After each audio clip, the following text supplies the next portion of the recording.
Hi అండి. ఈరోజు వీడియోలో బ్యాక్ పార్ట్ కటింగ్ చూపిస్తాను. చెస్ట్ లూజ్ ఎలా చూసుకోవాలి, అదేవిధంగా ఆర్మ్ లూజ్ అనేది చెస్ట్ లూజ్కి ఎలా మ్యాచ్ చేసుకోవాలి అనేది మీకు క్లియర్గా చూపిస్తాను. వీడియో నచ్చితే లైక్ చేయండి. ఇక్కడ చూడండి, ఎడ్జెస్ అనేవి కరెక్ట్గా ఉండేటట్టు ఒక లైన్ వేసుకోండి. ఖచ్చితంగా ఫోల్డింగ్ అనేది మన వైపుకు ఉండాలి, లేదంటే మనకి బ్యాక్ ఓపెన్ అయిపోతుంది అనమాట. ఫ్రంట్ ఓపెన్ ఉంటే మాత్రం ఫోల్డింగ్ అనేది మన వైపుకు ఉండాలి. ఇప్పుడు మనం తీసుకున్న ఆది బ్లౌజ్ ఉంది కదా, దీన్ని హుక్స్ పెట్టేసుకోండి. ఇది నేను కుట్టిన బ్లౌజే. ఇలా ఉక్స్ పెట్టేసుకుని మీకు ఫోల్డింగ్ సైడ్కి ఫోల్డింగ్ పడుతుంది కదా, ఆ ఫోల్డింగ్ దగ్గర నుంచి సాగదీయకుండా ఇక్కడ నేను చూపిస్తాను చూడండి. ఈ ఫోల్డింగ్ దగ్గర నుంచి సాగదీయకుండా చూస్తే నాకు వచ్చేసి పావుతక్కువ 10 ఇంచుల దాకా వచ్చింది. సాగదీయకండి, సాగిపోతుంది. పావుతక్కువ 10 ఇంచులు వచ్చింది. సో అదే చెస్ట్ లూజ్ అనమాట.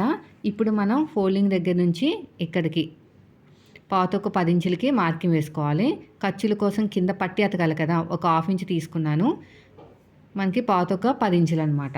ఎక్స్ట్రా ఖర్చు కోసం 2 ఇంచులు తీసేసుకోండి. ఇప్పుడు మనం తీసుకున్న ఆది బ్లౌజ్లో వెనకాల వీపు పార్టు హైటు, కింద ఖర్చులు పైన ఖర్చులు వదిలేసి మార్కింగ్ వేసుకోండి.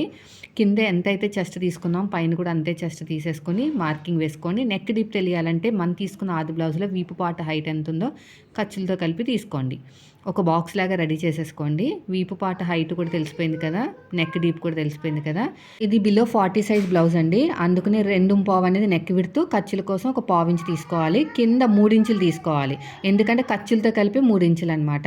చిన్న సైజు షోల్డర్ నెక్ పక్కన ఒక 1/4 ఇంచు మార్కింగ్ వేసాం కదా, అక్కడ చిన్న సైజు షోల్డర్ ఖర్చులతో కలిపి తీసుకోండి. ఈ సైజు వాళ్ళకి చంక డౌన్ 6 ఇంచులు అయితే సరిపోతుందండి. నేను 6 ఇంచులు చంక డౌన్ తీసుకున్నాను.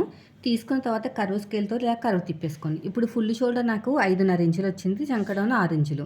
అలాగా పైన షోల్డర్ దగ్గర కావాల్సిన ఖర్చు వదిలేసుకుని కర్వ్ లైన్ తోటి మనం చెక్ చేసుకోవాలి. నాకు కొంచెం ఎక్కువ వచ్చింది ఆర్మ్ లూజు, అందుకని మళ్ళీ చంక డౌన్ అనేది పావుతకు 6 ఇంచులు పెట్టుకుంటూ ఇప్పుడు మ్యాచ్ అయిపోయింది అనమాట. అంటే వీళ్ళకి ఆర్మ్ లూజ్ వచ్చేసి 8 చేంజ్ ఉంది, 8 అంటే 8.5 8.5 అలా ఉందన్నమాట. నడుము లూజు కూడా డాట్తో కలిపి మార్కింగ్ వేసుకోవాలి. నడుముని 4 భాగాలు చేసుకుని ఒక 1 ఇంచ్ యాడ్ చేసుకోవాలన్నమాట. దాంట్లో సగానికి ఫోల్డ్ చేసుకుని ఒక మార్కింగ్ వేసుకోండి.